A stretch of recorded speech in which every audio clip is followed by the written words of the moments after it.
Bago tayo magsimula guys, i-explain ko muna sa inyo ang pinagkaiba ng sales, profit, at expenses. Simulan natin sa sales o benta. Bali ang sales guys, ito ang kabuuang benta ng PisoNet ninyo. Bali hindi nyo pa nababawas dito ang expenses ng PisoNet ninyo.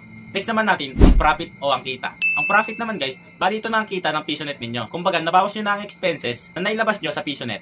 And ang last natin, ang expenses or ang gastos. Ang expenses naman guys, ay ito ang gastusin ng PisoNet ninyo. Katulad ng bill ng kuryente, bill ng internet, pasahod sa tao. Yan ang mga kadalasang expenses ng PisoNet natin. Sa bill ng kuryente guys, suggest ko sa inyo, maglagay kayo ng sariling submeter ninyo sa PisoNet para alam nyo kung magkano talaga ang consumption ng bawat units ninyo.